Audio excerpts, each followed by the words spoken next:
Alrighty! This is Scooter McDooter with Underworld Party 5. Let's see if we can make a bigger mess than last time.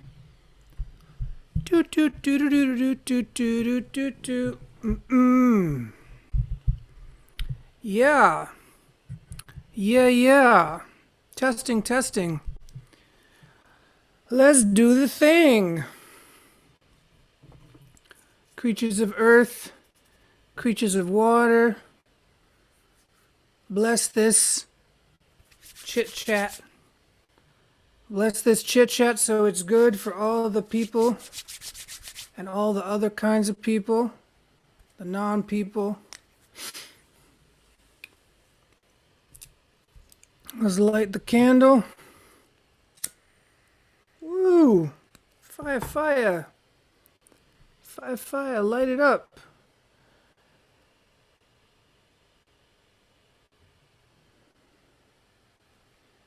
And the yummy incense as the people trickle in. Thank you all for showing up. Thank you all for listening. Blessings to all beings.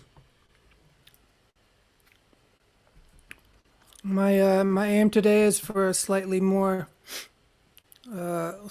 levity than last time. Last time was pretty rough, huh? Last time was pretty rough,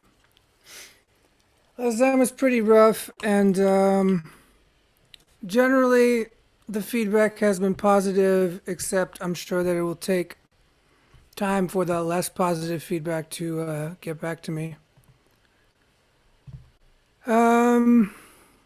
Yeah, I mean, here's the funny thing about all that, I'm not really trying to be in a fight response my whole life, and I think that, a lot of people are wary of me because they think I'm gonna like cut them to pieces or something.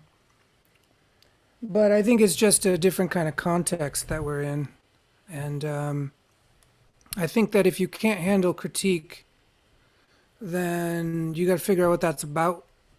And critique is very hard to deal with if you don't receive it as a gift, and if you don't know how to center yourself in your gut, the earth, if you don't know how to basically die while you're alive or die before you die, if you don't know how to do that kind of work, that kind of alchemical work, then critique is always going to be like a reason to start World War III, And now because we're in the hyper context, we're in the meta context of that kind of world, a fight response world, a fight response Western culture, a culture based on competition and not cooperation. And so everything inside of that, directed to that, from that, with that, is going to be inflamed because we enter an inflammatory system. And if we don't recognize that meta context, we are doomed to be possessed by it. We are doomed to be possessed by that meta context. And I got this new epic shirt by Arcane Bullshit. It's one of my favorite art companies. This is a moon shirt. I worship the moon. #1 sky orb. Since always, cold and distant. Give me those beams. It's a really great shirt anyway. The point being is that the sun is very, very harsh, and we live in a sort of sun worshipping cult. Everyone wants to burn hot and fast, and can't wait till the next time we can burn hot and fast. And I love the sun. I think it's very, very healthy to absorb the rays of the sun. Without that, you're not going to make vitamin D the natural way. And if you're not going to get real light into your retinas, it's a really bad scene. But they can go too far, like anything. If you take too much medicine in a certain direction, it becomes a poison. And so we're in that poisonous cultural place where we as a culture have sort of taken the medicine of individuality and independence in its extreme state of extreme polarity. And now everything that we do, say, or act is colored by that polarity. So anything that critiques that polarity is actually received in a hyper-inflammatory way. Even if you're just basically saying, you should chill out a bit more and, pause more and have better discernment and take more time to make decisions, then the capitalist society will take that to mean a threat to itself. And people will take that shit personally. And then they'll start World War III. And they'll write some fucking call out letter. And then the people that, if it, maybe in a different setting, in a more chill setting, like let's say that we were all gathered around a garden at night and everyone had food and blankets and everyone knew that they weren't going to be abandoned or killed or raped or anything like that. If that was the context we were in and someone brought up a critique or a call out, it would be received very differently. Very differently. Does that mean that we shouldn't be angry? No, that's stupid. Does that mean we should all just be permanently chill all the time? No, that's stupid too. Because we have to adapt to our surroundings, and each of us has a different fate. So when I say things about my life, I'm talking from my fate, my lineages, my inheritances.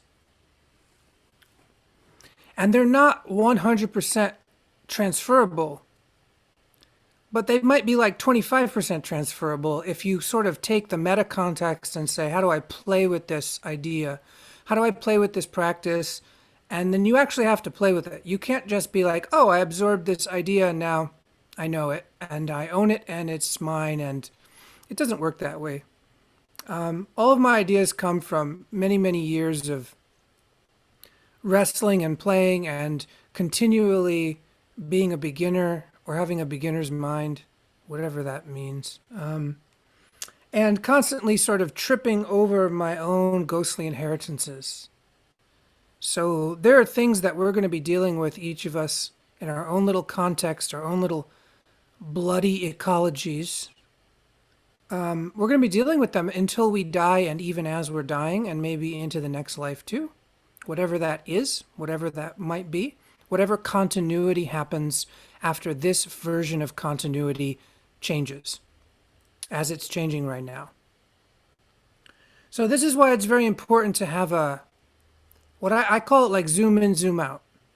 Or like, how does the macro apply to the micro, and how does the micro apply to the macro? Which is to say that all ideas are nothing. They're just kind of fluff until they're grounded in the container of the self, until they meet gravity and can live on the earth and walk around and make actions and choices and apply those ideas to bodily, visceral events. They're really just, they're not much. They're something. I mean, they're kind of like clouds in a way. And clouds are not nothing. But the point I'm just trying to make is that, like, I'm in a culture of hyper abstraction and decontextualization. And I'm talking, which is using an English language that is usually used in a decontextual way to promote abstractions that don't live on the ground. And I'm trying to use that language in a format that uses the voice and language to actually recontextualize and get back more to something that is gravitational. But that requires us to think about something, and this is the first sort of idea practice I'm going to lay out there today. And this is going to be more of like a practical, I'm going to give some ideas for practice more today, and then I'm going to talk about this really big poetic topic that will sprawl out into other podcasts because it's actually one of my favorite topics.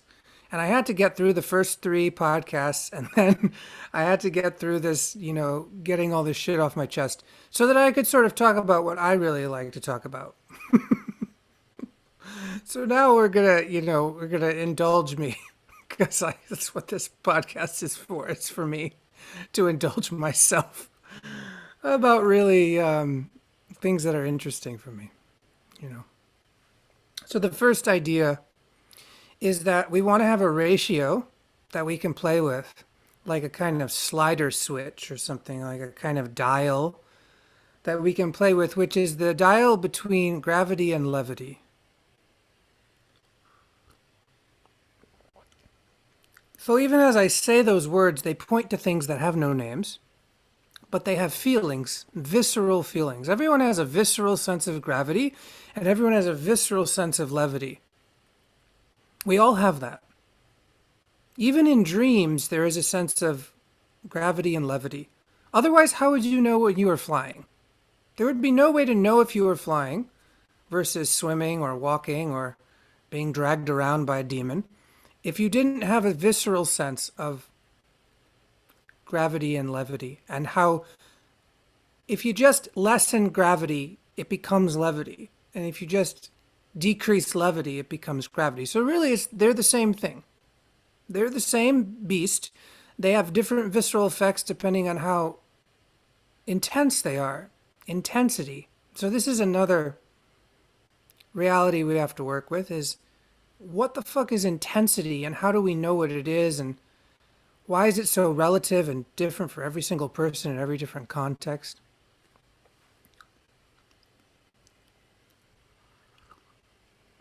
So let's play with intensification. Just imagine that you intensify gravity in your system. So locate the feeling of gravity and intensify it with your attention. And notice what happens to your system.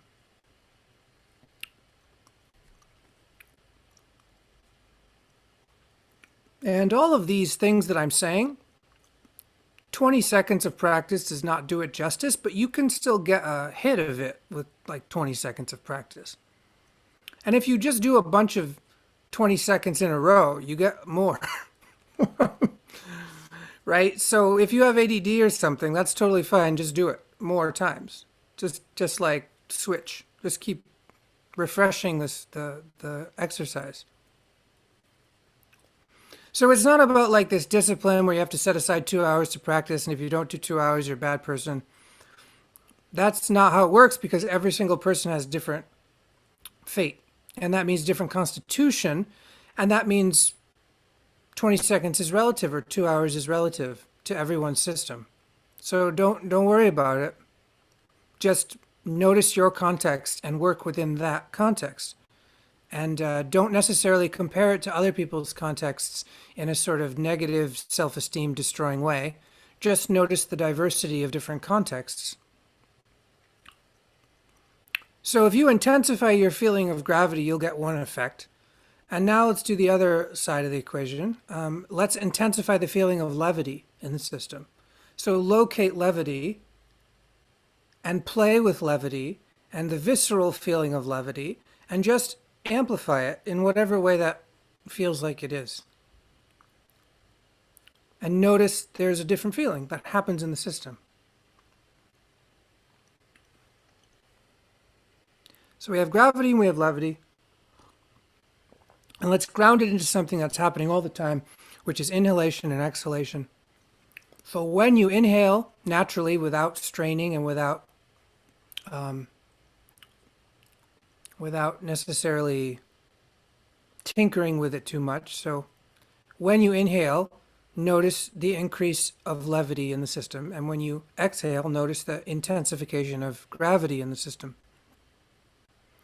Even though we've already said that gravity and levity are the same thing and they're not different, but you have a different feeling of them when you inhale versus exhale. So on the inhalation, we're intensifying levity. On the exhalation, we're intensifying gravity.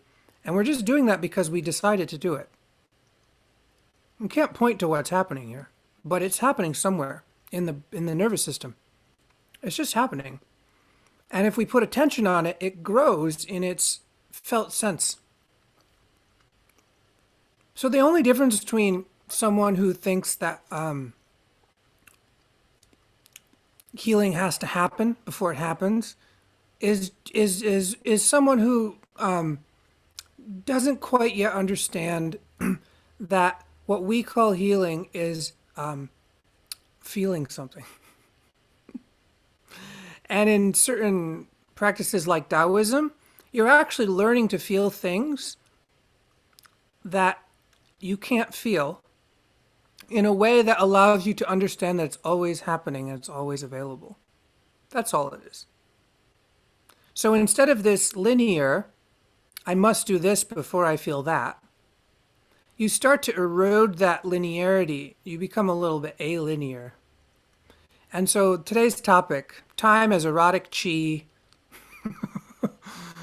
what did I say? Alinear experiences in poesis or something. We're going to get into all of that. It's really wild shit. It's really wild shit. And we could talk about it for a very long time, and that's a great joy for me, to sort of poetically dance with these forces that we think are different, and they might actually be the same, and they might actually be happening right now. But there are thresholds in our system to like stop us from feeling things and to keep us feeling other things. And we have to tread carefully and with a lot of joy and pleasure and care because we're destabilizing our nervous system. So a certain amount of our nervous system is always hypervigilant towards threat in this culture because it's very, very young culture. It's very hot. It's very inflammatory. It's very violent culture. So a lot of our energy is spent paying attention to that, essentially, and paying attention to how much we need to protect ourselves. So when we do these weird practices, which are very weird practices, in some way they're privileged practices, but on another level they're extremely ordinary. And the ordinariness of them is actually what we need to always come back to, because the destabilization and the peak experiences of these practices, it's very easy to become addicted to the feelings that they produce, which might be emotions or like feelings of power or visionary states. And it's a real quick road to sort of like cocaine spirituality. And if anyone's ever had the privilege or the privilege of doing some cocaine or whatever. I mean, I have. I don't like it, but I've done a lot of different drugs. But the thing about cocaine that's really fascinating is that you have a million ideas a second and you think they're the best ideas ever. And it's a really great feeling. It's like so much self-esteem. It's beyond. It's so beyond. It's so freaking beyond. And, on some level, I do think people should experience that level of mania, but not stay there. But experience it. Experience like how good it feels to feel like you have great ideas all the time. It's a really cool state to be in, but it's very it's very energy exhaustive because everything becomes a non-ordinary moment. So all the random thoughts you have running through your system suddenly are extraordinary, and they're not ordinary, and that's why we're like, oh my god, it's so not ordinary. But in that non-ordinariness we lose how beautiful ordinariness is, and we lose this sort of ordinary miracle. By the way, check out my new mug. So cool.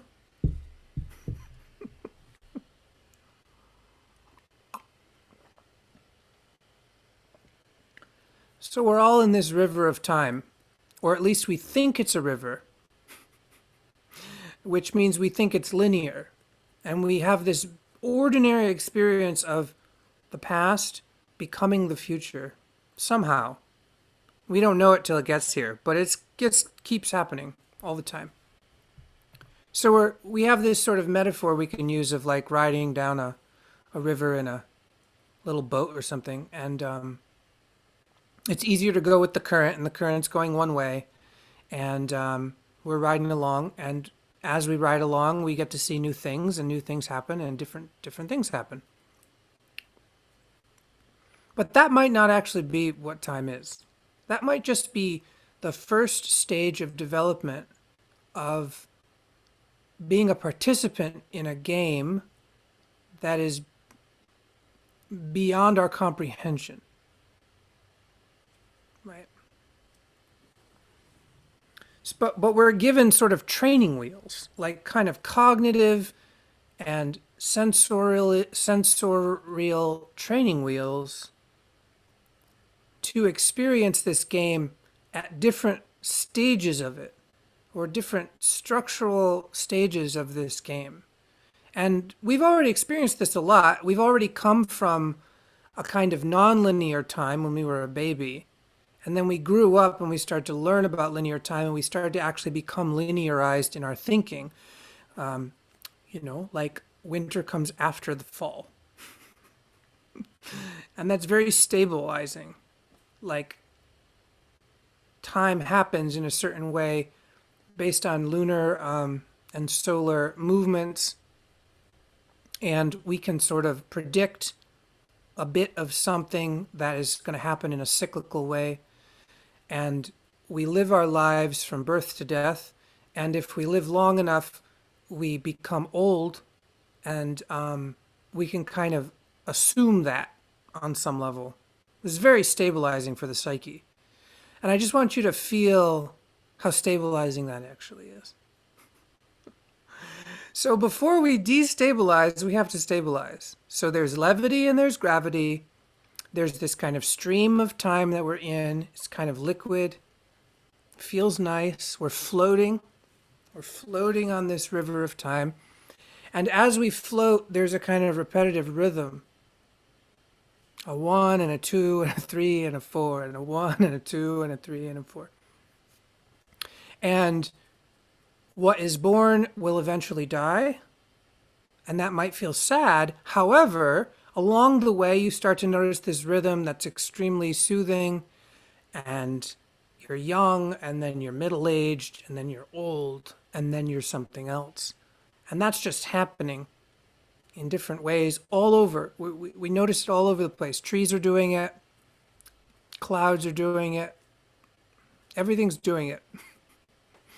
Or at least it appears that everything's doing it. But that appearance is extremely stable. It's stabilizing. It feels good. It feels good to just be in that rhythm. And it's like you're in a band and you know the one, right? You're always going to hit that one. It's like, oh, we improvised a little bit, we went off the rails, and then, we hit that beat again, and we got to play.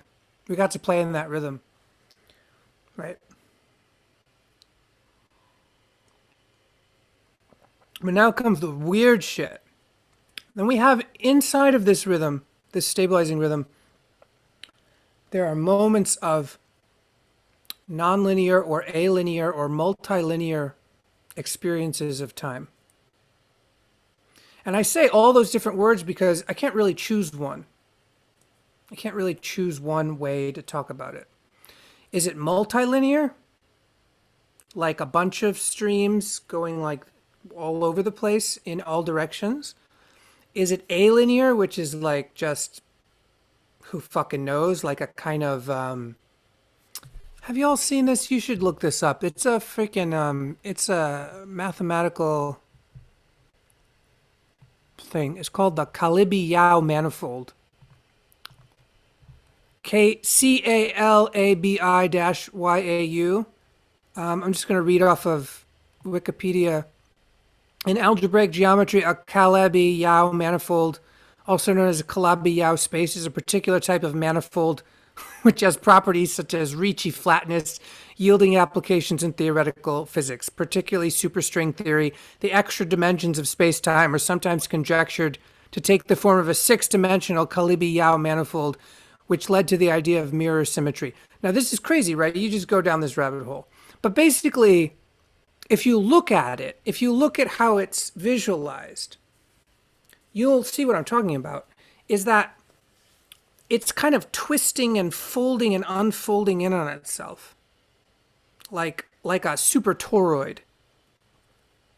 And you can't really. It's almost like an MC Escher kind of thing where up is down sometimes and down is up sometimes, and it depends on where you're at in the spatial configuration. What's what, based on, of course, your relative your relative stance in space and time.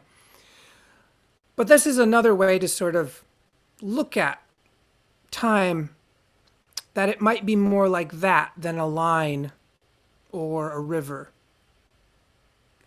It might be more like this kind of like some kind of strange sea creature in an anti-gravity ocean that just sort of folds in and on itself, and you can't really tell how it's doing it. It has a different kind of visceral ability than we do. But it's alive and it's moving and it's changing, and you can't tell the top from the bottom. And you can't tell the front from the back, and you can't tell. So this is where we get into multilinear and alinear and nonlinear, and how to actually ground those word concepts into a visceral, practicable, something that we can practice in our situation, which is fundamentally about sensing time as a linear field. So we're in the linear field trying to sense time as it might actually be, but not as we necessarily default experienced it.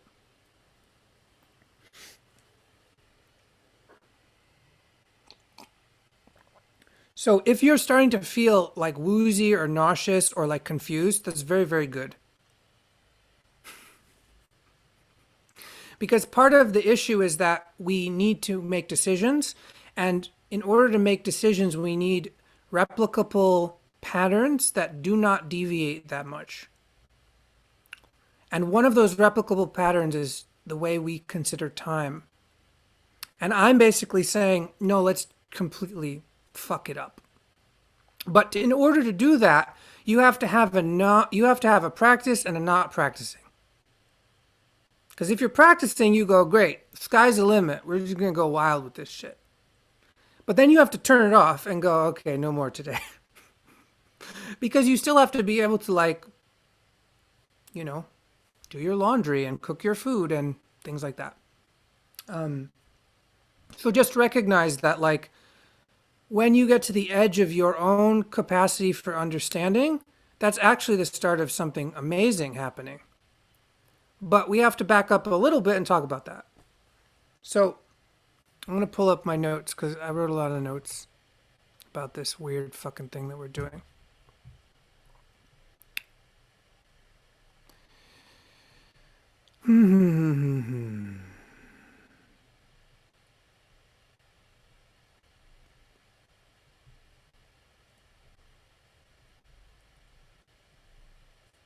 Okay.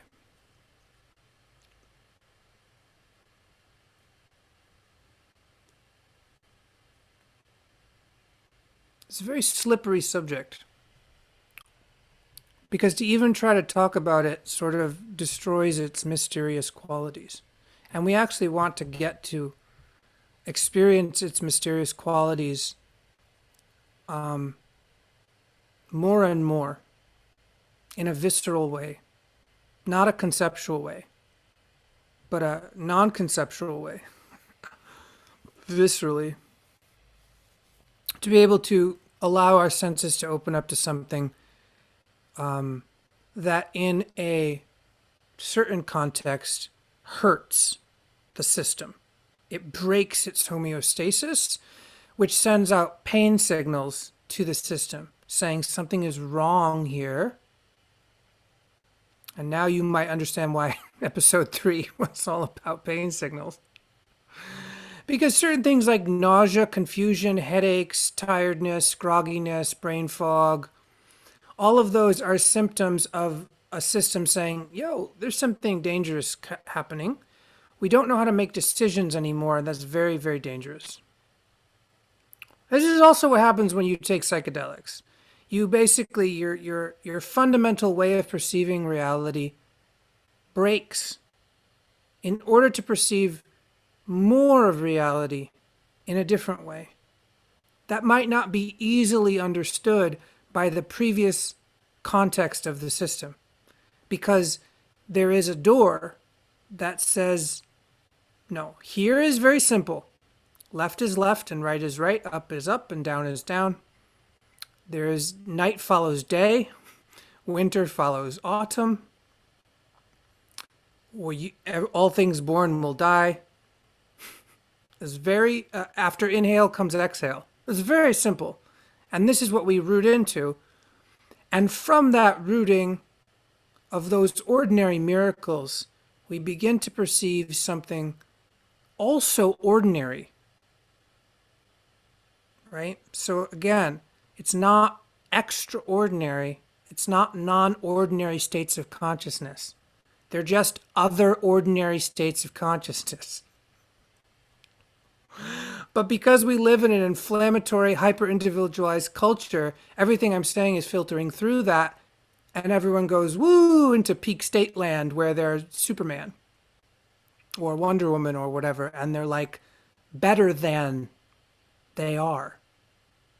And we have to be very careful about this urge to make meaning from another ordinary state of consciousness that we call non-ordinary, but is actually just another kind of ordinary. And because the system craves stability so much, so intensely, it wants to put a narrative on that new non-ordinary, ordinary state of consciousness.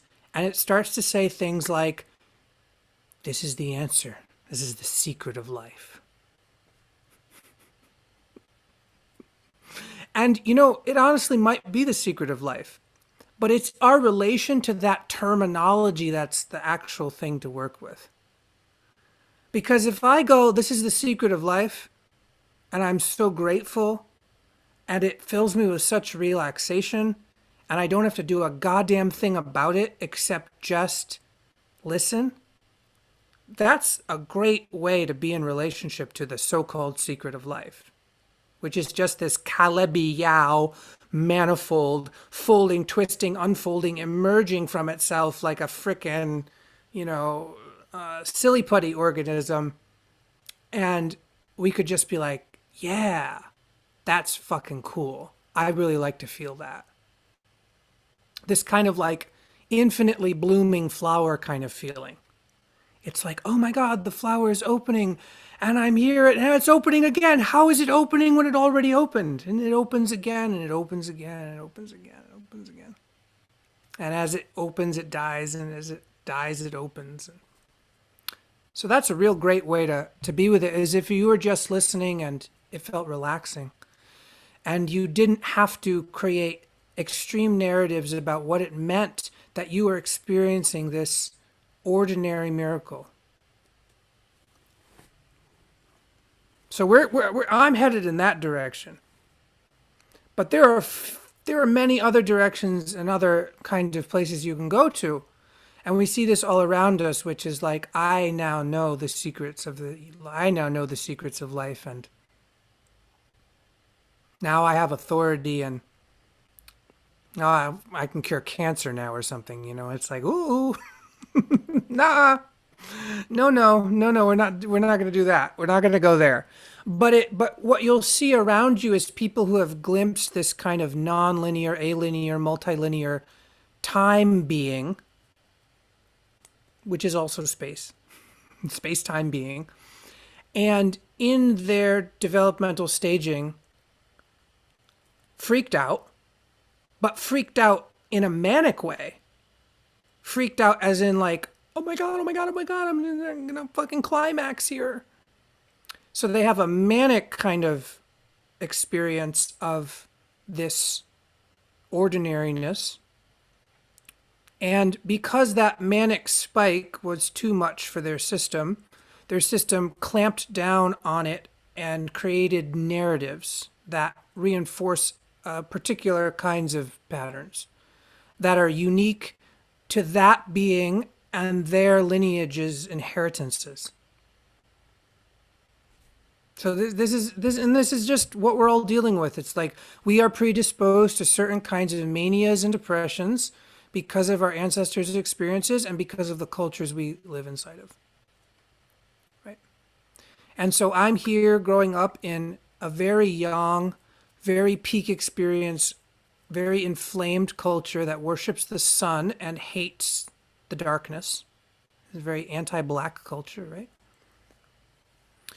And so it's very easy to talk about these things and enforce a kind of neo-hippie, Burning Man, neo-tantric, savior kind of paradigm. And we don't want to do that. Right? We want to have this relaxed quality of the ordinary miracle unfolding as us, through us, with us, just from breathing. And maybe a tiny bit of visualization, but very, very small. You want to wean yourself off of all of the... We try to wean ourselves off of all of the crutches that we're using, or all of the... That's probably not a great word to use, but all of the cheat codes we're trying to use to get to this place. We want to use them only to the point where we can let go of them. But sometimes we use the cheat code because it's useful. We call it a hack or something, right? But we don't want to over rely on the hack. We want to use it, experience it, and then go, okay, that was that road. Okay, cool. Let's try a different one. Let's try all the ways to this place. Let's try all the different paths to this kind of ordinary, unfolding, tesseract experience of time.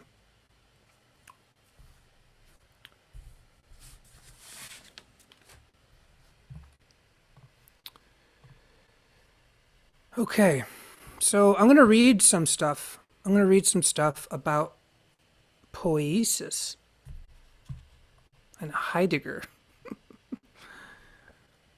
So you usually find this on Wikipedia. Poiesis is spelled P-O-I-E-S-I-S. So this is what I think is the most viscerally useful definition of this abstract concept that comes from Greek terminology. Remember, I'm trying to make it visceral, using lots of words that can be easily abstracted, trying to make it visceral as possible. And remember, it's just breathing.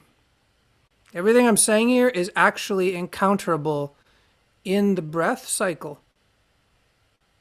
But it's the way that we engage with that that's important. It's the how of the relationship. So Martin Heidegger, which I'm not an expert on, but was a famous philosopher person. So they refer to poiesis as a bringing forth, as emergence, using this term in its widest sense. He explained poiesis as the blooming of the blossom, the coming out of a butterfly from a cocoon, the plummeting of a waterfall when the snow begins to melt. The last two analogies underline Heidegger's example of a threshold occasion, a moment of ecstasis when something moves away from its standing as one thing to become another. These examples may also be understood as the unfolding of a thing out of itself, as being discloses or gathers from nothing. Thus, nothing is thought also as being.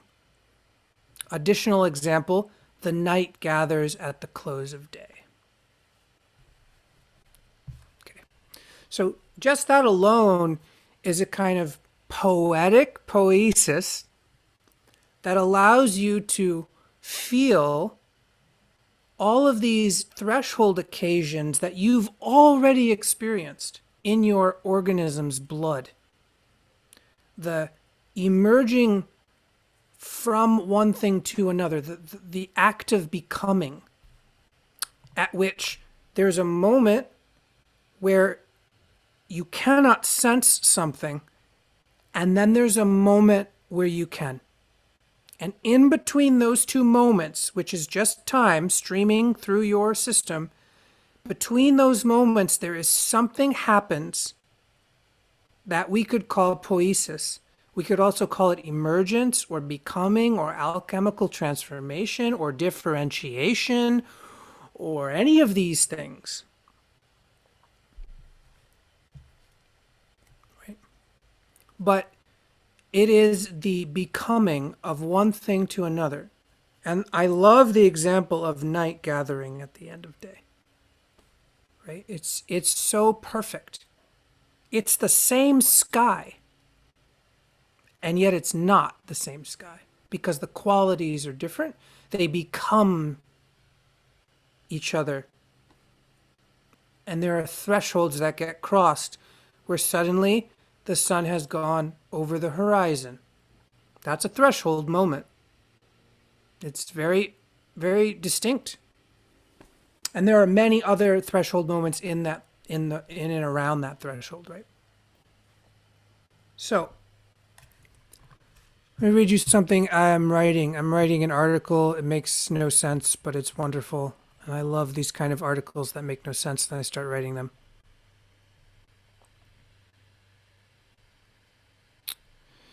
So I'm going to read this excerpt that I wrote, and I'm not pretending it makes sense because it's literally a draft. So I wrote, "Time hides and reveals, and often in surprising, unpredictable ways, at least to us humans. Haven't we all watched a movie more than once, and sometime in the subsequent viewings, suddenly witness a new layer of the movie? Something profound and meaningful that was always there. No one edited in new scenes to the movie after all, yet we could not perceive it previously. Or perhaps a song or visual art which reveals itself further only after the right kind of attention has been applied over a span of time. And during this moment of revelation, how does your body feel? Where do you feel the energy? Many people believe that qi is mystical, made up, fake, superstitious, and yet qi is commonly felt by these people quite often, anytime they become aroused, sexually or otherwise. I'm going to read that again. Qi is commonly felt by these people quite often, anytime they become aroused, sexually or otherwise. Qi is blood, and blood is eros, and eros is time, and time is death. Qi is blood, and blood is eros, and eros is time, and time is death. The seemingly paradoxical and inscrutable nature of qi only angers people who do not feel the secret pleasures of hidden caves and unpredictable revelations. Those kinds of people that would prefer all things to be 100% certain and knowable, who would control the future and who become enraged by all they cannot control.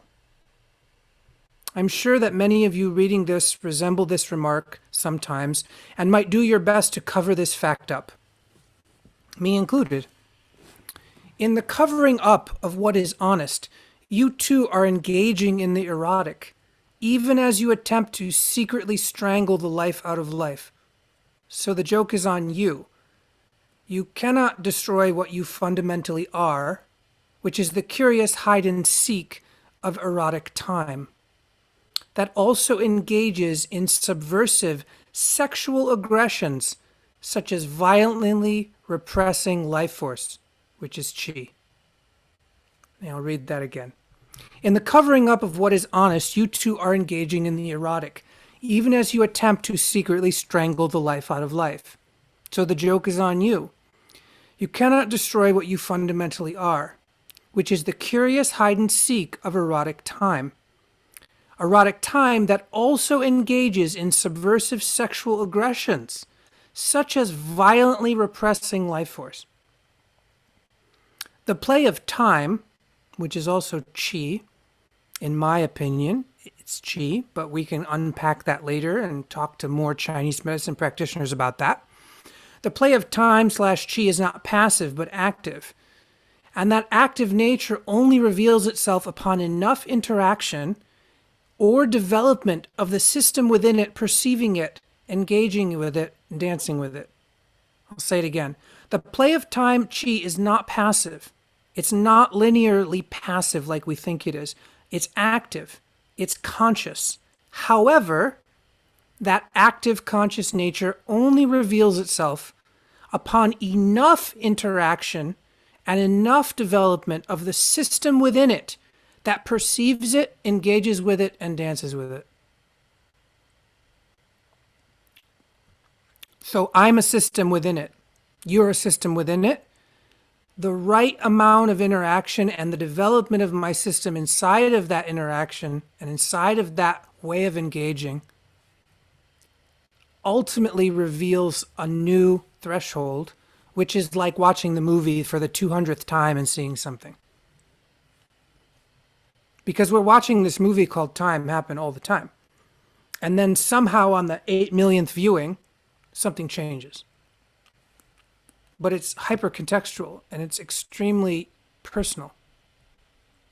And nobody's going to have the same set of circumstances and events that awakens that poesis in them. But we all will be able to kind of feel it when somebody else feels it. Because it's a visceral thing. It's a visceral experience. So the obvious passive nature of time is the linear path from birth to death, a seemingly inert yet constant stream we are inside of and at the whim of. The more alive and conscious nature of time reveals itself to us only after we have erotically engaged with it enough. And that enough is variable, mysterious, playful. We cannot predict when enough is enough. We can only play the game and catch the revelation.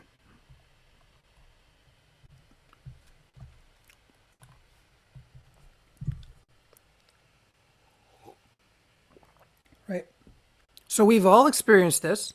Every single one of us has experienced this sort of time as erotic chi, the poesis of becoming.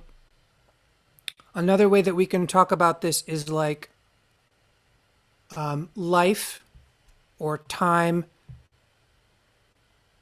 is like the tantric experience or the tantric poesis of eros and thanatos, of sexual awakening or sexual desire, pleasure, all that stuff, and death. So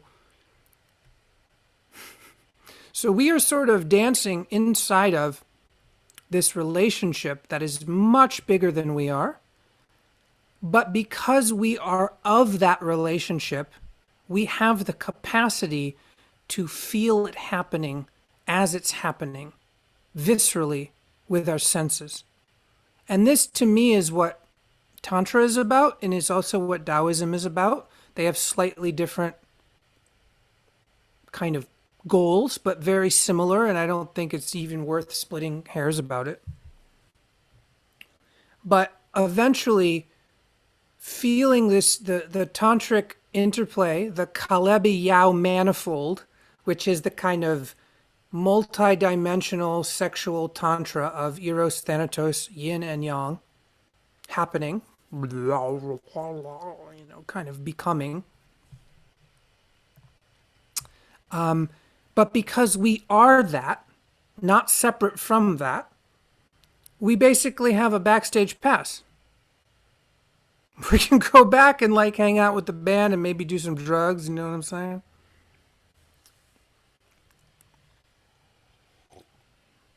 We can drop a tab with the band, you know, and it's real. And then suddenly we remember something about ourselves. And I think most of the people listening have had some kind of psychedelic or entheogenic experience, or maybe even orgasmic experience, where they were fundamentally different after they crossed that threshold. and they can't actually go back to what the previous developmental stage. It's actually really hard to forget certain things. And you go, whoa, how did that happen? It was happening the whole time. I just didn't know. And I did know. And you have this kind of like multi-year confusion. For many people, it takes a while to stabilize this kind of new threshold action or threshold perception where you can enter this other ordinary state of consciousness, which some people call non-ordinary, but is actually just almost like meta-ordinary. It's like the ordinary that prefigures our ordinary state of consciousness. So it's like the mother of the mother, right? But it's not extraordinary. It's just relatively extraordinary to whatever we've been accustomed to in our culture. And this is very important to recognize. It's very important to recognize that that everything is essentially this magical tantric poesis of emerging and becoming, which must include death. But that death is not the end of things. Death is actually an erotic threshold that we cross eventually. And then we get to the other side of that erotic threshold and we have a different kind of consciousness and a different kind of gravity and levity. And it happens again and again and again and again. And it's been happening this whole time in a non-linear way. But we are just experiencing it linearly as humans. So we think that so check it. What's up, Tata? How you doing, buddy? So check it. We think that there was a Big Bang, right? Like this is the prominent evolutionary theoretical concept that we all believe in because babies get born, so we just assume that the universe also got born, and we just go, okay, there was a big explosion. Nobody fucking knows how to explain that. Nobody fucking knows how to explain that. Like that's literally as crazy as any other theory. We could say a dragon pooped out an egg.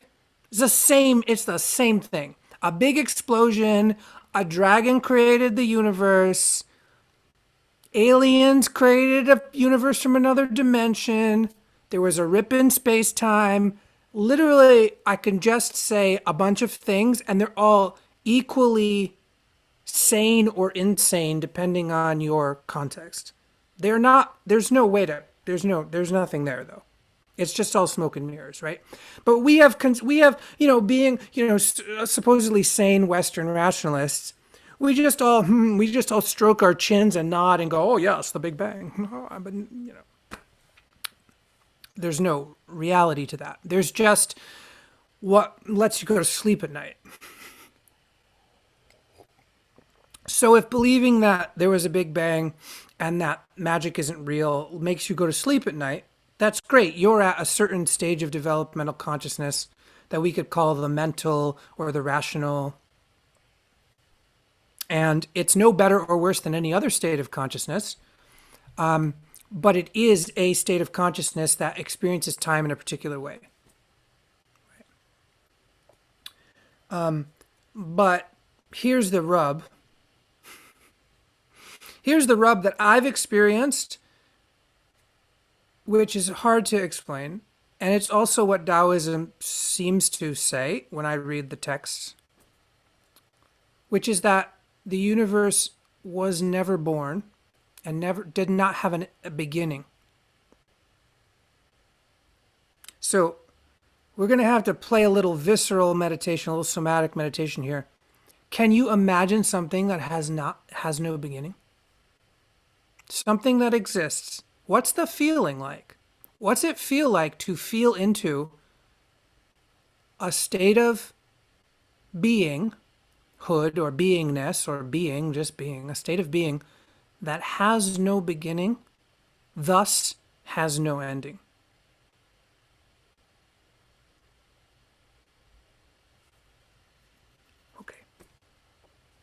So this, to me, this is where you can actually go, like what ayahuasca taught me, what 5-MeO DMT taught me, what deep meditation taught me, what ancestor work taught me, what ritual taught me, what death taught me, what disease taught me, was all pointing at this empty space that has no beginning.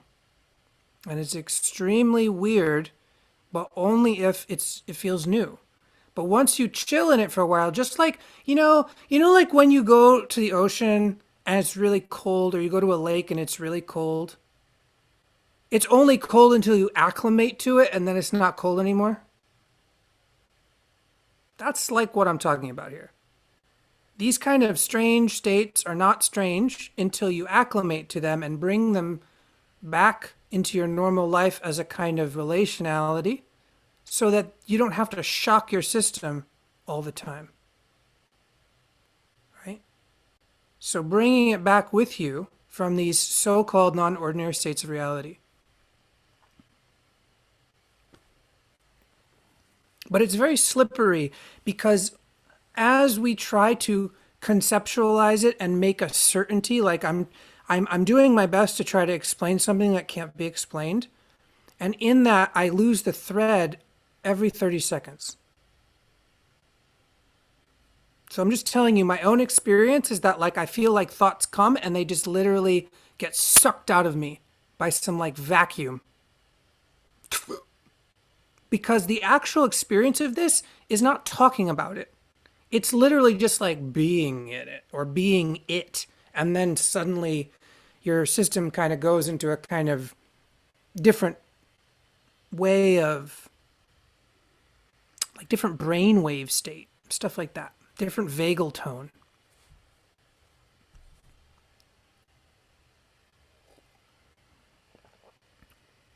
So we've got this place. We've got this place in the center of everything. And this is another key concept. So the place that has no beginning, which is life and time and death.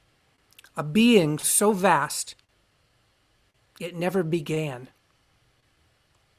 Like, this is the kind of sci-fi shit we're into right now.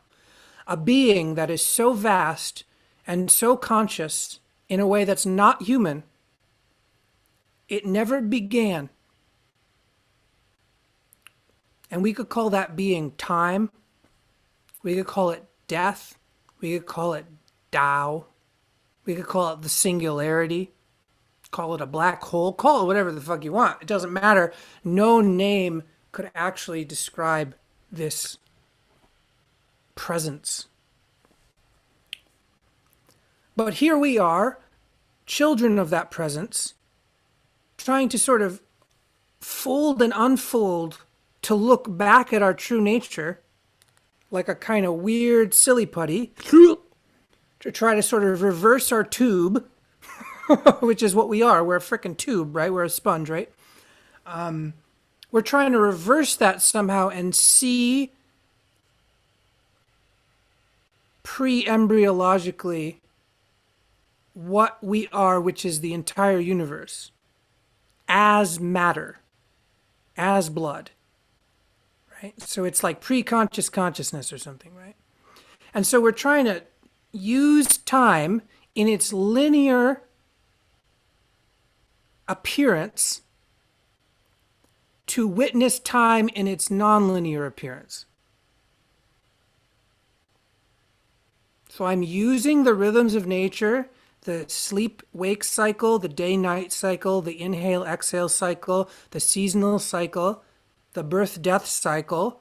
I'm using the linear appearance of time to witness the non-multi-alinear reality of time. And I'm doing that by basically like sniffing out these arousal waves in the system because it's erotic. But that doesn't necessarily mean it's sexual. So I just want to be very clear. It's not only about sexual intercourse, masturbation, or any of that stuff. That's one way in.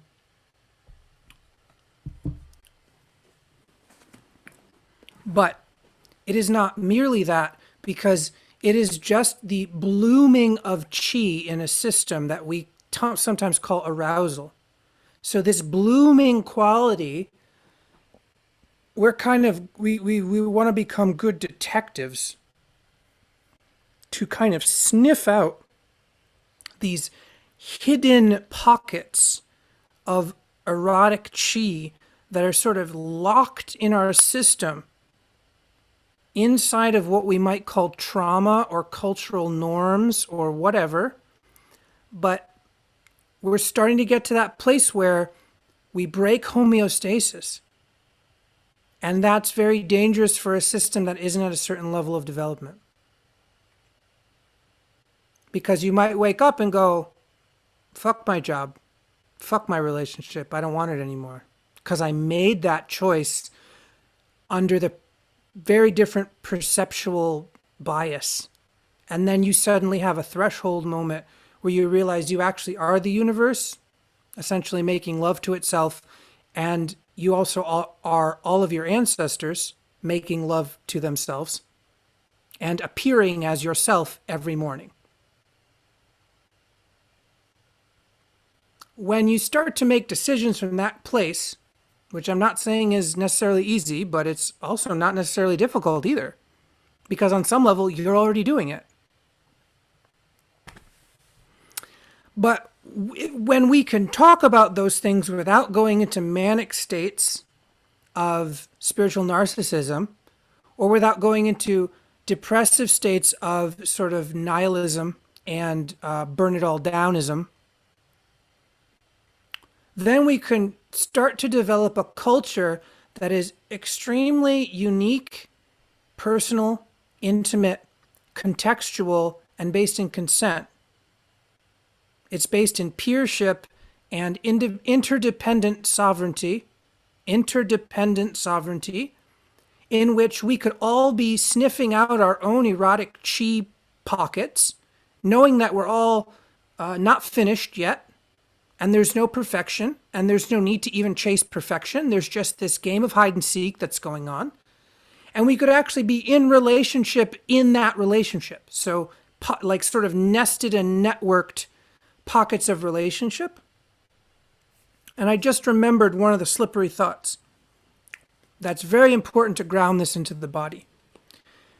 If death and time and all of these giant beings have no beginning and no end, what do they have?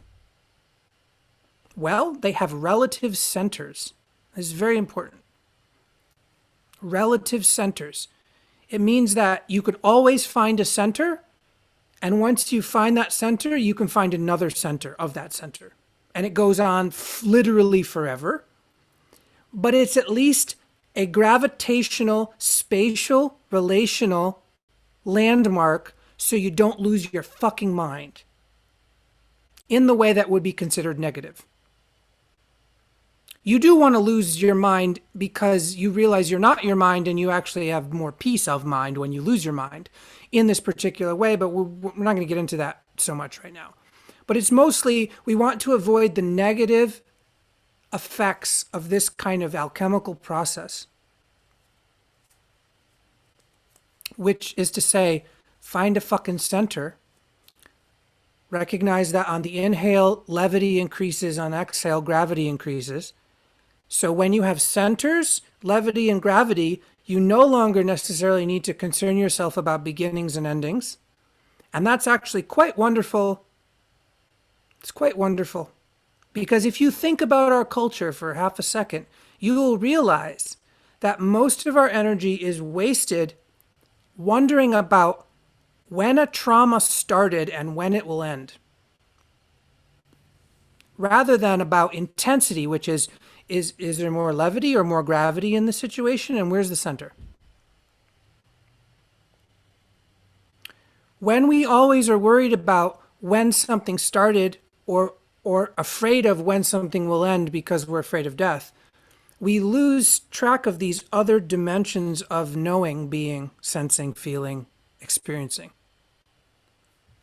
And we have to get much more biased towards these other ways of sensing, even knowing that they're not the end-all be-all, but they are different than the cultural norm that we're steeped in. And the cultural norms that we're steeped in are extremely linear, and they're about hierarchical infinite growth patterns that don't actually exist in nature, but they are a meme. They're a fucking idea that has taken over our body, essentially. We're basically possessed by this bad idea, which doesn't have basis in interdependent ecosystems, which are rhizomatic, rhizomatic ecosystems. And getting back to centers, what the fuck is a rhizomatic ecosystem? It is a distributed network that is comprised of nested and networked centers, in which each center is a hub or a node for another network which has more nested and network centers in it. So if you considered each of these centers to be a person, that would mean at any given time, a person, which is a center, has multiple roles in an ecosystem. One of those roles is to be like king or queen of the ecosystem, and another role is to be like pawn or servant of another ecosystem. And this is happening simultaneously. It's a multiple contextual role-based scenario in which centers do different functions depending on all sorts of communication stuff. And no one is king forever and no one is pawn forever or servant forever, but everyone's kind of serving the system by switching up these roles, and everyone's just a center in an infinite array of centers. That's all it is, right? So imagine if we started to use this map to make decisions, both as individuals, so-called individuals, right? Because it's not real, but imagine if we start to use this to make decisions, both for our personal lives and also for our community lives. This is actually what I want to bring forward in the greater field. But of course, this is sort of anti-capitalist, right? This is deeply anti-capitalist. Because it requires people to be fluid, queer beings that understand that they are centers inside and next to other centers all the time, which is actually what's already happening. That's exactly what happens when we walk down the street. So there's nothing new here. I just want you to understand I have not explained anything fucking new here. I have not innovated anything. There is zero innovation in the last however long I've been talking, hour and 15 minutes. There's no innovation. Yeah, totally. There's no innovation here. There's just allowing yourself to remember what is already natural and then deciding every fucking day, oh yeah, that's what's up. And it's basically like, we've been invited. Like here's a little bit of visualization. I think it's useful to have these little stories, right? It's like we've been invited to the greatest party ever. We've been invited to the greatest party ever. All we have to do is remember where we put the ticket. Do you even remember that you were invited? That's like one of the steps. It's like, oh, I think somebody invited me to some great fucking party. I think. Was it in a dream? Are dreams real? If you already are like, no, that's not real, then you lost your ticket, right? But if you were like, I remember something. I think it was in the womb, or maybe it was the pre-womb, or maybe it was at my second grade fucking bar mitzvah. And I felt something. I felt this erotic surge of knowing that everything was alive and dancing together. And it really felt like I was being invited to like the greatest show on earth. And then I forgot about it because mom told me I had to come inside and eat dinner or something, And I got upset and I just totally forgot. Right? People have this experience. I'm not saying anything new. I'm just trying to shake the tree and see what falls out. Because all of us have something where we're like, yeah, I know what you're talking about. And all I'm saying is, when you remember, don't get manic. Don't become a spiritual narcissist like I see a lot of people doing. Don't sort of fall in love with your genitals as if they're the only goddamn game in town, and don't do it. Don't do it. But be happy that you got given a gift. Like, this is what you got. This is what I got. I got this because all my ancestors fucked, and they had adventures, and some of those adventures ended very poorly, and some of those adventures ended very well, and that's the way it goes, you know.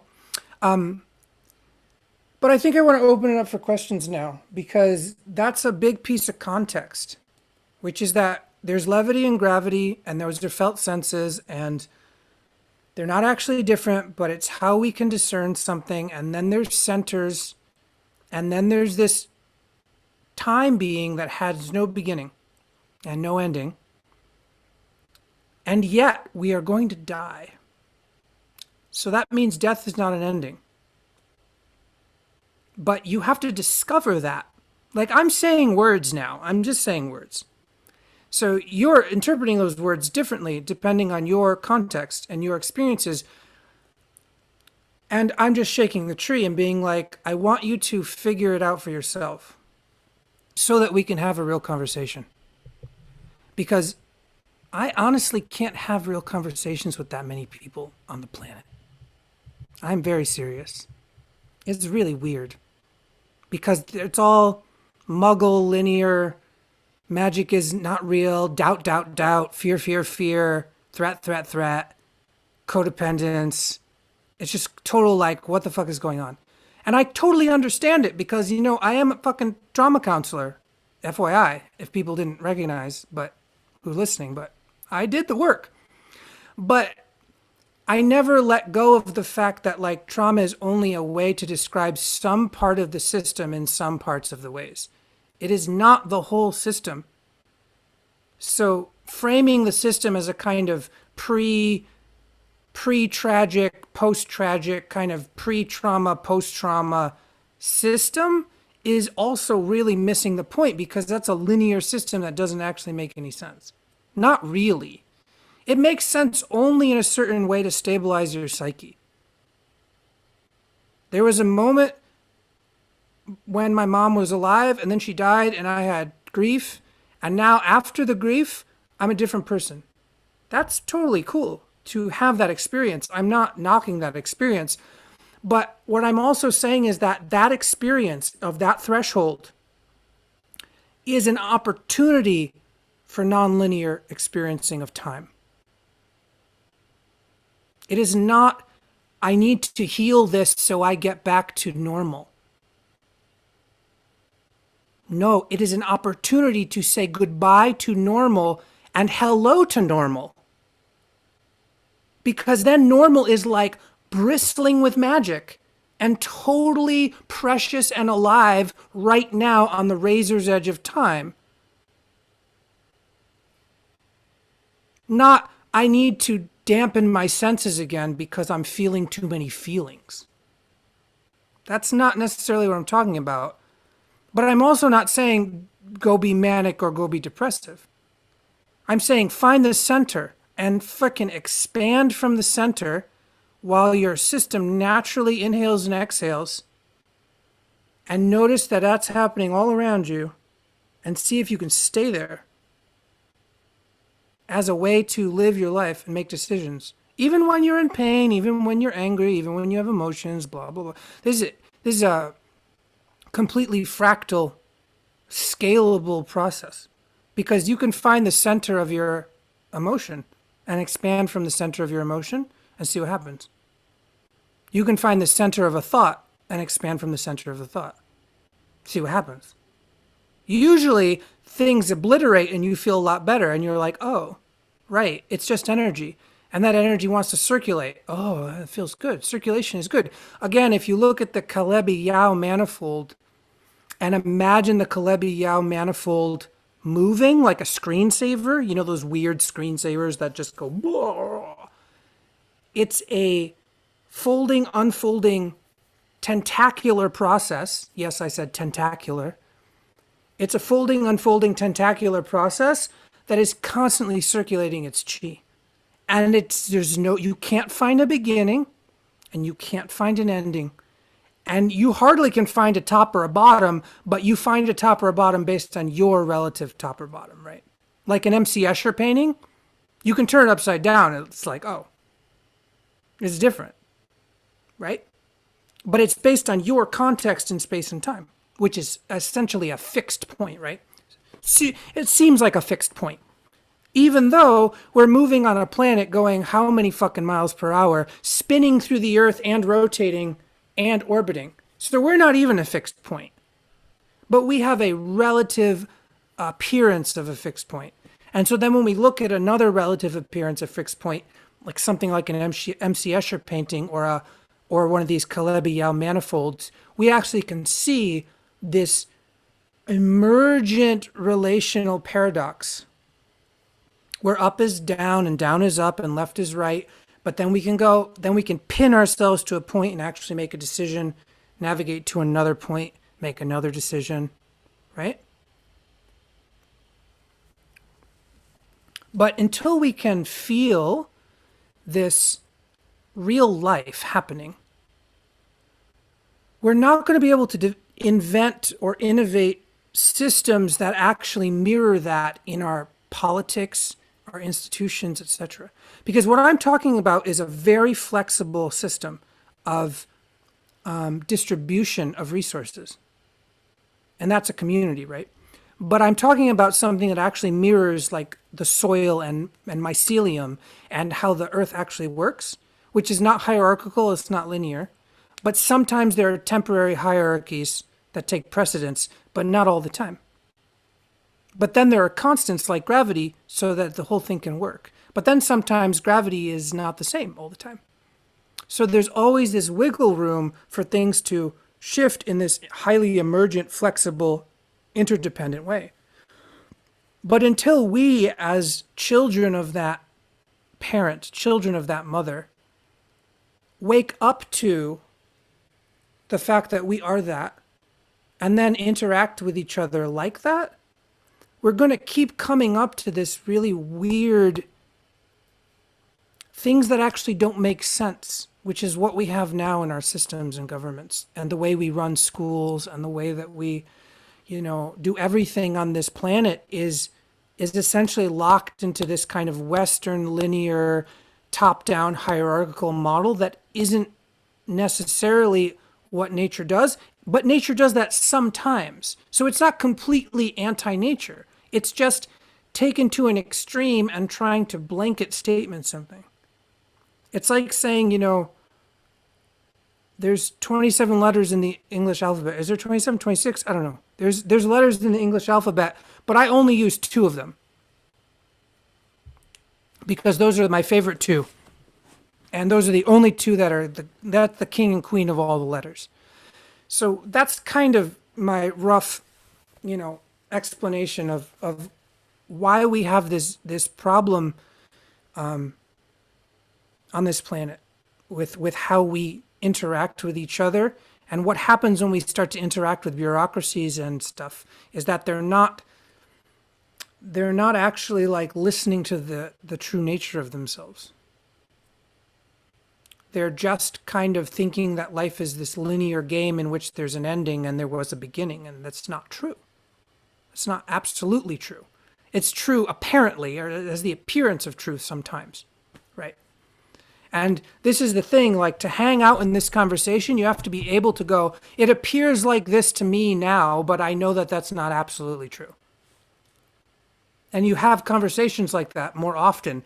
And people who aren't stable enough, they basically have Kundalini freakouts in those conversations. Because the ghosts come in and possess them and they start like shaking because the level of lifeiness in the system is over their threshold. And they start to emerge into something new, but that destabilizes their homeostasis and they basically have a so-called trauma response. So imagine if we talked about trauma like this. And some people do. Some people do talk about trauma like this. It's not I'm not like the only person or something, but commonly we're not talking about it like this. Commonly we're trying to heal people, but we have a very limited idea of what healing is.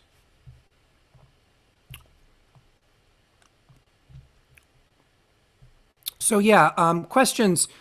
Yeah, if people there, I'm gonna check the online forum, but also questions in the chat. Questions in the chat, absolutely. Questions in the chat, absolutely. And I'm just gonna look at some of the other questions that people popped in. There's probably a different place. Oh, many. Now, what you're gonna get is real. Is this is gonna be funny now, right? Because you all are privy to the live context, which is I just spent all this time talking about the erotic nature of chi time or whatever, and we have people who submitted questions without the context. So I'm going to answer questions from the context because I've just primed myself for an hour and a half talking about this, right? So let's try it out. It's going to be pretty funny. And when I say funny, it's like I'm not laughing at your pain, okay, people? I'm not laughing at your pain. It's like I'm laughing at all of us and all of our pain in a way that is like hopefully bringing us to a place where we recognize who we actually are, which is a being that holds experiences or carries experiences. And we sometimes call those experiences pain or trauma, but that's not actually true. I mean, if you've ever had the privilege of taking care of someone, either a child or an elderly person, or someone who supposedly is disabled, that you actually understand what I'm talking about on a visceral level. There's no judging that person. You can't there's no hierarchy of like betterness. It's just unique people, unique situations. And so we're even doing this with our trauma, like, oh, this bad thing happened to me, I wish it didn't, I need to get rid of it because it's destroying me. And that narrative already is priming us for an antagonistic fight within our own true nature, because nature doesn't create abominations. Nature doesn't create abominations. This is hard to swallow because humans certainly make some asinine fucking choices. But nature doesn't create abominations. Oops. We ain't gonna have this conversation very easily, right? Because I mean, I'm walking in being like, yeah, let me talk to all my ancestors, my black grandmas, and my indigenous grandmas, and my white grandmas, and the old Neanderthal grandmas, and the old dinosaur grandmas. And now let's talk about trauma. Let's talk about how shitty the life is when we're, talking about dinosaur grandmas. Because that's real too. Okay, let's go to the first question. Let's get some questions. So, when people become emotionally important to me, my physiology panics and finds ways to push them away. Often it's viewing others' behavior as victimizing instead of seeing myself as a grown up with agency. How do you counter trauma's message that being alone is the only safe solution? Well, one, you have to honor that your system thinks that that's true, and you have to find ways to feel pleasure in being alone, but know that being alone is basically a fallacy because there's no alone. There's just distance from other beings that you like less or something. And then there's a sort of, there's the bigger picture and there's the smaller picture, and they're nested inside of each other. Is that some part of you is hypervigilant and wants to protect themselves because bad things happened in the past. And some part of you is like, this is not the only way to live. I see other people having fun. This is not the only way to live. And you have to have a relationship between those so-called parts of your so-called psyche And hopefully you have a practice that is not just parts work. So parts work is nice to be like, okay, this part of me wants this part of me wants that. But you need practices that are completely and totally whole without anything happening. As in, like, you are an egg that is breathing. There is no bad part of the egg and there is no good part of the egg. There's just total egg. If you can start to have somatic experiences of that, this connects the dots. It expands from center to include everything. And one of the great prayers that is a useful mantra is, all of me is welcome here. So you go inside your system, you feel the breath happening, and then you say, I have infinite space inside. And you feel what infinite space feels like. And once you feel what infinite space feels like, say, all of you or all of me or whatever, it depends on, try it out. Try you or me or whatever. All of me or all of you are welcome here. There is space for all of you in just the right way because I have infinite space inside. Now, don't do anything after that. Stop doing. So do that, say that, feel that, breathe, that's it, for a while. And feel the alchemical changes that happen once you're no longer saying there's not enough room for all of my experiences in my body. So I have to kick some out. Like, no kicking out. So this is the expanding from center taken to a very contextual, practical application, which is you become a center that expands just like the sky can hold all the planets.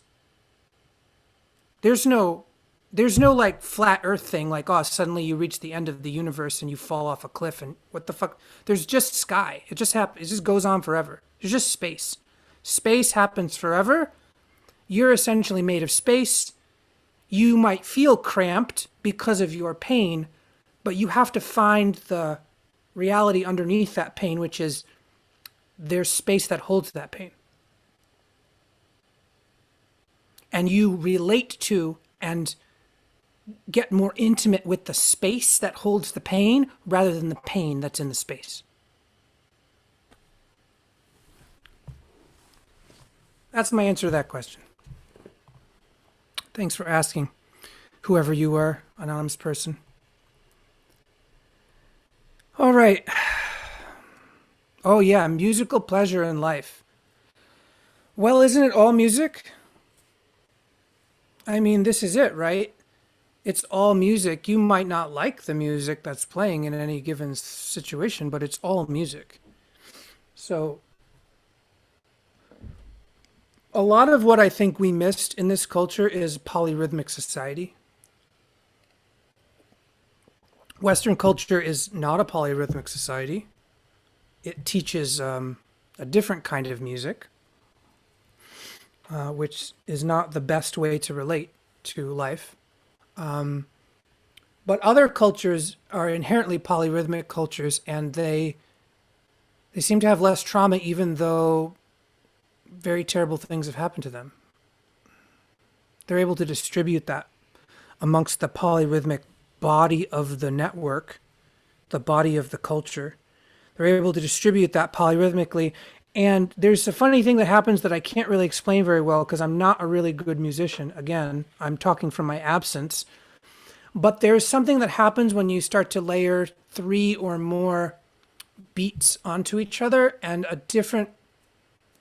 your brain and your nervous system start operating in a different way. And it's really interesting to talk about. It's a lot like this kind of no beginning, no end place. It's just this kind of layers intermixing place, but the brain fundamentally works differently. And I haven't studied the neuroscience of that enough, but it's a real thing. The polyrhythmic thing is, I don't think people talk about it enough in terms of how we can heal trauma through sort of like rhythmic duration, polyrhythmic duration. And yeah, that's not my area of expertise, but I would like to go in that direction more. And there's more parts to this question. Pleasure of modulating sensations, feelings, thoughts, visions, perspective, cultural, somatic levels, and so on. And then what is trauma in this music? Is it, what is it really? Is it a problem or is it simply a sustained refrain? Yeah, sure. Yeah, I guess, we can think of trauma as like a part of the orchestra that doesn't want to be in relation with the other parts of the orchestra. It wants to have like a solo that goes on too long or something, or something like that. Or maybe it forgot how to play and we're really waiting for it to play and it doesn't play, so it's in like a freeze response.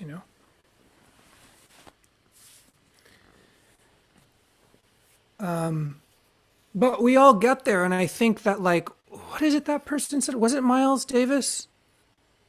I don't know, but someone said there's no such thing as a bad note. There's no such thing as a bad note. It's just, it requires skill on the part of all the players to hear any note and adapt to the container around it. That's my extrapolation on that quote. They only said there's no such thing as a bad note, but what I would consider is that there's no such thing as a bad move. There's just the adaptability of the container around that movement. So what I'm talking about in this, like what I just talked about in that last question, you're essentially saying, hey, there's some notes in here going off that sound really bad in context to my life that I think I'm supposed to live. And you're essentially saying, well, the rest of my system around that trauma or that pain is going to become highly flexible, adaptive, and joyous around that sensation. So one way to think about it is if you have pain, and you can do this like a movement exercise, don't move the part that has pain, just move all the other parts around it in a joyful way. So not like crazy movement, but like an undulational, erotic, rhythmic aroundness, while the part that hurts is being soothed or not moving so much because it hurts too much to move. But everything around it is like vibing. So it's not like you're kicking anyone out of the party. You're just saying, oh, this person looks like they're really hurt. Let's form a circle around them and hum a lullaby, and we're all going to get really, really into it. And sooner or later, there's an entrainment process that happens in which maybe that person, because we've all been to nightclubs. So like, there's always that person who drank too much too quick and they're like not having a good time. And it sort of can threaten the vibe of everyone around them. But if everyone around them just integrates that into the dance, it actually becomes an entrainment process, and maybe that drunkenness doesn't actually cause a big problem. Maybe that person just goes to sleep and it's really peaceful, right? So it's more about recognizing that at any moment you could be that node that needs to be surrounded, or you could be part of the container around another node that needs surrounding. And this is happening inside your system at all times, but it's also happening in community at all times. And so getting to the place where you can easily be a patient and a practitioner, like, can you be a good patient by letting people help you? And can you be a good practitioner by figuring out how to help others? And this could just start by inside your own system. So it doesn't have to be other people. It's just the ecology of your body.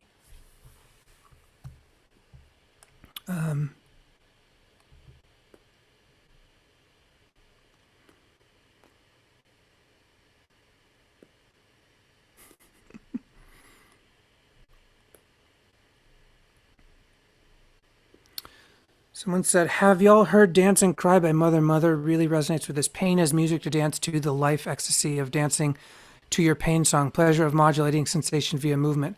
No, I haven't. Is that a book? Is that a song? What is that? I'm gonna put it in the Googles. Let's see what happens.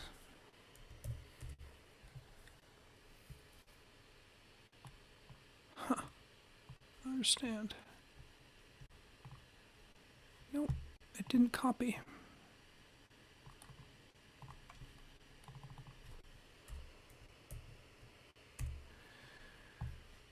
Looks like a song.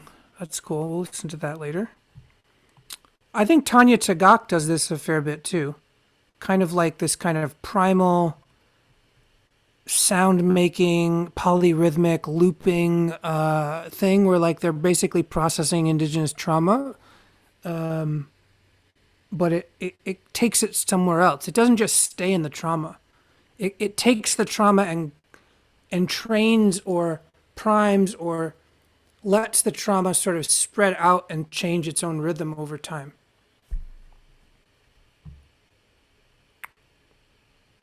Yeah, Tata says you can do anything, but it has to be in relation. No bad thoughts, sensations, emotions. Yeah. And there are actual cues we give to say we are tracking the whole. Yes. There are actual cues, bodily, somatic cues to defocus and be in peripheral vision and hold larger amounts of data at the same time. And anyone who's like a massage therapist or a doula or a midwife or any of those kinds of practices, even sports sometimes, like where you see like a quarterback, they're scanning the whole field and then they throw the ball.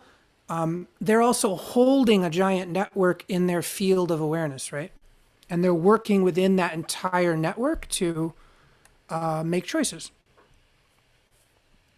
So it's not just like spiritual, it's like fucking life. It's just life. Yeah, flow state sports, like surfing, all that stuff. Extreme sports, everything. Juggling. It's all like holding more at once and operating within that. Music, we've been talking about music, so all of the musical arts are like this. You're trying to hold a field effect, you're trying to hold field dynamics, and then you go from macro to micro, so you play inside of a field dynamic, and then you zoom back out and you feel how you kind of sense how it is in relation, and you go, oh, was that the right choice or not? And do I do it again? You make these choices based on how the micro affects the macro, if that makes sense. Yeah, and Tata says that what we call attunement, but it feels more difficult to verbalize when it's not easy to track like consistent rhythm where misattunement is very easy to perceive. Yes, it's very easy to perceive misattunement. But if we can start to perceive misattunement in that sense of there are no bad notes, that's where we have to get to. We have to get to like, oops, somebody got triggered. That's part of the game. Rather than, oh my God, somebody got triggered. We have to stop the game and everyone has to go home. That's not what we're doing. Yeah, it's a bit rough because we are definitely in a saturated state in this culture.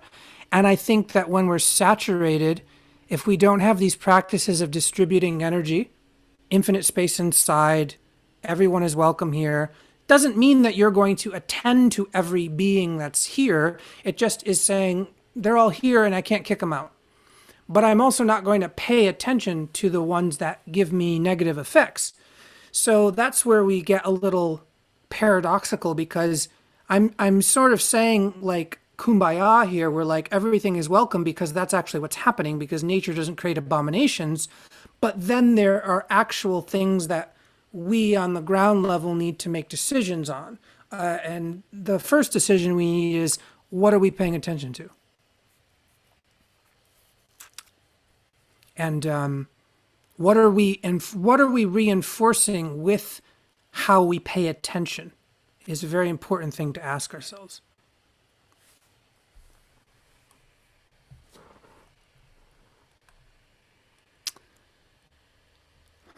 Yeah, we want to distribute trauma into the polyrhythm, like layers. Yep, layers. And it's funny if you listen to music like this, you'll recognize that you naturally have a tendency to listen to certain parts of music more than other parts.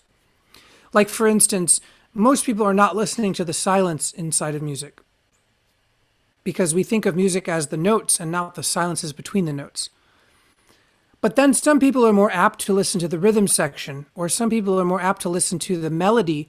Some people are more apt to listen to the actual lyrics of the song, which is not the same as the melody or the pitch or the rhythm or any of that. Because there's different layers to music, has many layers to it, just like life. And it mirrors life, but we have tendencies of what we pay attention to that are kind of unconscious. And so I'm not saying that's bad. It's just, do you have an awareness of what you pay attention to?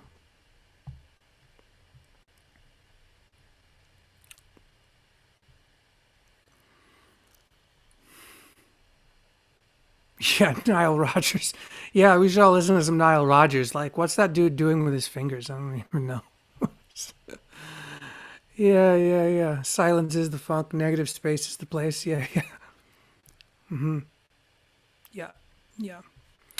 Yeah, so this is, I think we're coming to the end here. I'm going to check the other questions, but this is this is merely an introduction to a very wild kind of perceiving or percepting, in which at the beginning of this kind of percepting, we're going to oscillate naturally between our normal default, our default mode network, which is our homeostatic tendencies, our like default baselines that we've already learned how to make decisions, what to scan for, what to track. We're going to oscillate between ordinary A and ordinary B. And I'm going to say ordinary A is our default, and ordinary B is this other ordinary that we would consider to be non-ordinary from ordinary A. But at a certain point, you will realize through practicing that ordinary A and ordinary B are not actually fighting each other. You are, or your ghosts are doing the fighting. But the states themselves that are alive and conscious are not in battle. They're in tantric relationship. And at a certain point, you just get to play, but to get to that place, there's an oscillation, and that oscillation is not necessarily by your conscious decision making, because you're essentially going to burn out your nervous system little by little. You're going to be like, I'm going to try this other way of perceiving. Oh my God, this is so confusing. Or, oh my God, this is so erotic. Or, oh my God, this is so weird. And you're only going to be able to stay there for very limited amounts of time, depending on what substances you take and what breathing exercises you do and other kinds of conditions, right? And it's why people can go on retreat to nature and suddenly be in this different space, because the context is setting them up for this different way, but then they go back to the city and they go right back to their default mode network. And what I'm trying to say is that there's a way to just play with that in your regular life, so you don't have to have extreme shifts in order to sense the differences. And you won't need to be angry at yourself because you can't stay in any one state for as long as you want, because you just go, okay, that's how long my system could deal with it now. I'll try again in an hour or 2 hours or 2 days or whatever. And for people who are extremely traumatized, those intervals might be extremely, well, not even extremely, those intervals might be spaced wider apart at the beginning of the practice. So you might have 1 hour once a week where you actually feel like you're in this unfolding time that has no beginning or end place. And then your system goes, and you go back to your default mode for 6.5 days, right? But the more that you layer your practices and the more that you give yourself titrated little bites of practice, the more that your system recognizes it doesn't have to, like, it's kind of like starvation mode. If you haven't fasted, you aren't used to not eating, and so you eat your system much. recognizes it doesn't have to, like, I'm gonna have to mute everybody. Like mode if you haven't. Okay.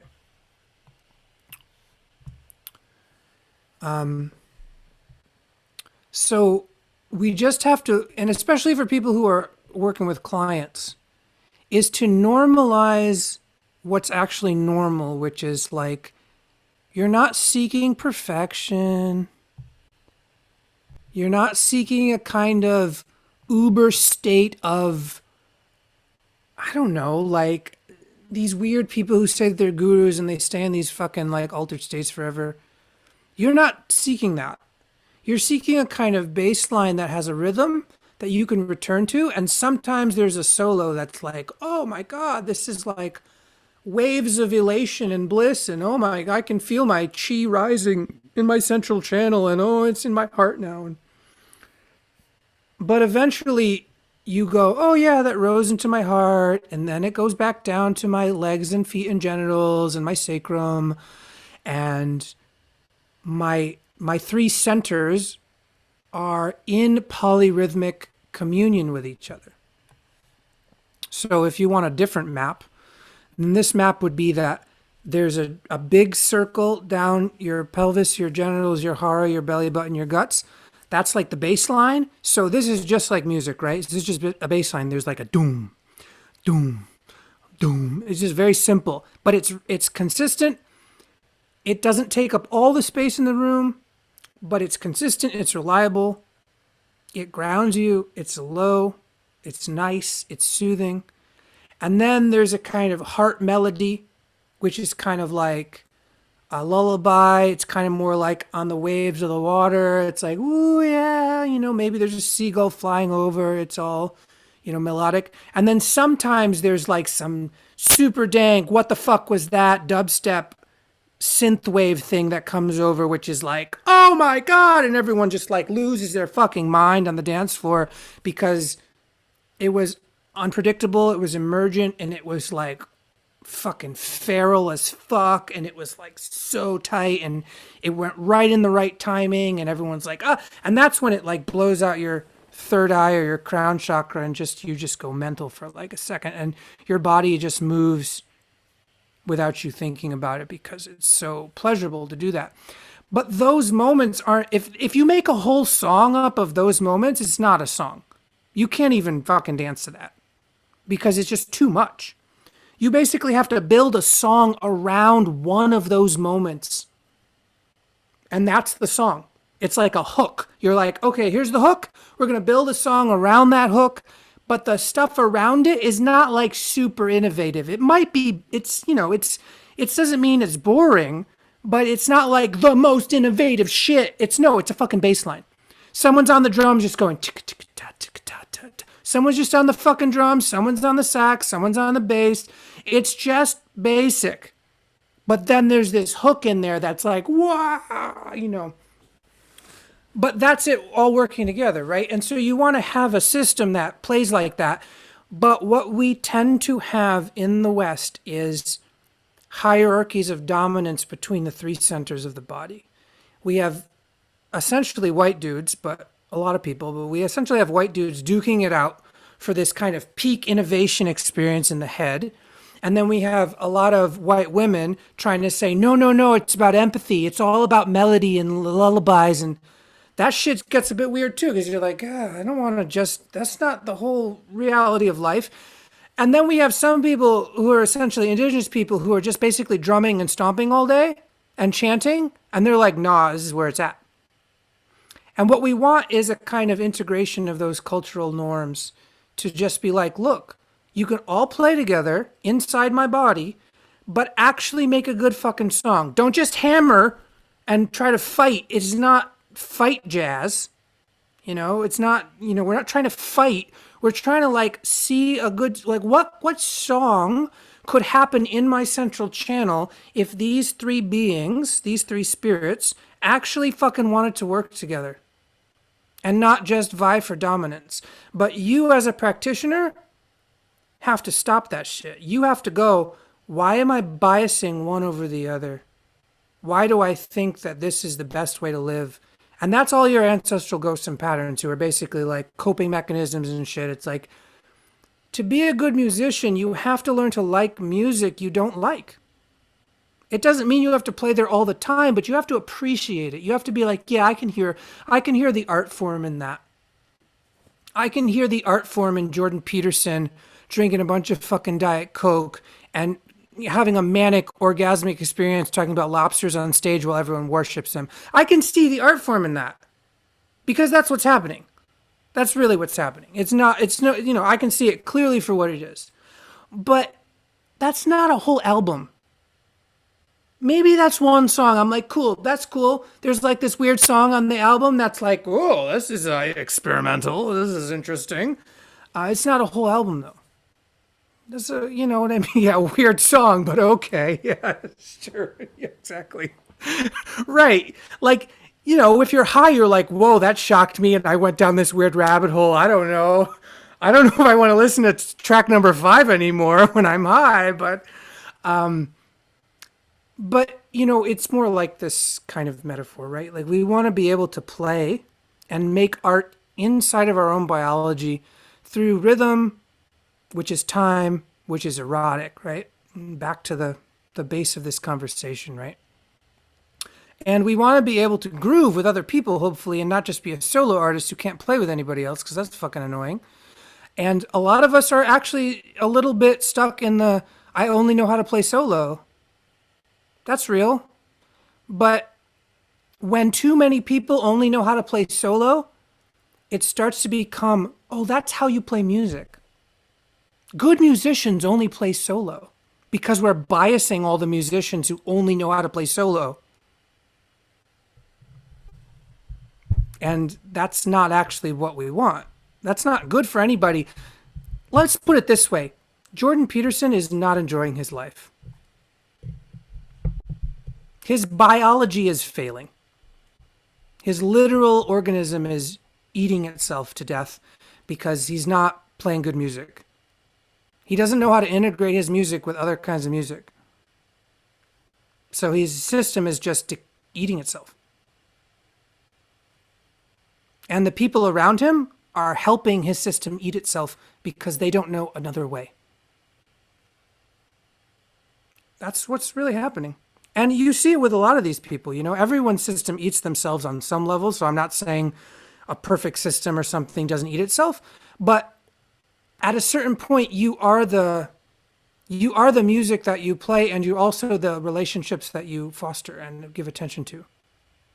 And you're also ancestral patterns that you have no control over on some level, except to be in good relationship with them as they're happening and go, yeah, why are you doing this? So, there's many levels to this thing. I'm not trying to talk about this personal development thing in which like no one gets sick, because that's not true. Sickness is natural too. But there are certain things we can witness in patterns where we go, yeah, that's like a kind of sickness where like, ooh, like, huh. There's a certain kind of taste to it in the air where you're like, I don't know what this is, but my hackles are being raised and I'm backing away now. And it's different than a kind of sickness that actually has a lot of love and radiance that comes through it. Because there's another way to be sick and there's another way to die that isn't contractile and isn't like headbanging, essentially. It's not like headbanging music. Who's like, I'm dying. Like there's another way to die, which is actually more integrated and melodic and expansive. And I pray that all of us get to have that. I hope that I get to choose that when I die, finally. Because the first few times it was not what I was doing. So, it's very practical what I'm talking about because death is happening and it's going to happen, but it doesn't mean it's an ending. It doesn't mean it's a transition or a becoming or a kind of rhythm change or something like that. You can say all those things. But these poiesis moments, these moments of poiesis where one thing becomes another thing, are happening all the time, and we can pay attention to when they're happening and see if we can catch them. And in future episodes, I think we'll talk more about like for instance, like what is Qigong actually doing and what is Tai Chi actually doing? Other than its sort of martial applications, like what is it actually doing in this relating with time differently. And what is that doing biologically? And not even necessarily about healing, but in this kind of polyrhythmic, like, I'm going to try to be in tune. I'm going to try to attune to the cycles of nature. I'm going to try to attune to something else that's bigger than me. And I'm going to do that viscerally, not just conceptually. I'm going to do it viscerally, and I'm going to try to make embodied decisions from that visceral feeling state. And because the nature is a podcast and I'm sitting down, it's much more difficult to bias that kind of way of being. It's much easier to bias that way of being if we were all in like a park together and we were standing up or moving around. You can feel that shit almost immediately in those places. And it's much easier to get into that kind of like chi, as like you can actually feel the erotic chi in when you're like moving around and attuning slowly and listening to your skin or breathing through your skin. They call pore breathing in Chinese alchemy, or breathing through the center of your head, or breathing through your perineum, which is levity and gravity, breathing through the soles of your feet, moving from your tailbone instead of your eyes. So all of these are pathways to feeling this erotic chi that's much more visceral than any of the concepts that I've laid out today. Yeah. So let me check. Oh, there was a lot of fun stuff in the.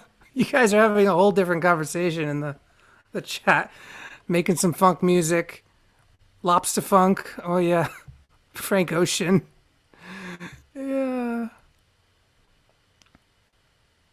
Yeah. Oh, there was a whole thing on headbanging that I missed. Okay. I think headbanging is great for like 10 seconds. And by the way, I have, it's not headbanging per se, but there's something really emergent about a good mosh pit. If you've never done mosh pitting, that shit is hella emergent. You feel your whole body as a unit inside of another big unit, and some really wild stuff happens in a good mosh pit if you are actually loose and like as an animal in that mosh pit. So I think that it's like there's headbanging, and that's like part of like being in a mosh pit, and you're like in the groove and it really works. But you can always go too far with any of this stuff. You can always go too far and really bias yourself in a direction that's unsustainable or possibly even pathological, because the system itself that you're in, again, looking at the wider context is actually pushing you towards overstimulation. So to the extent that you can ride overstimulation and then get off of that, like ride that track for a little and then get off of that track, that's fine. But if you're constantly on that track, at a certain point you're going to break.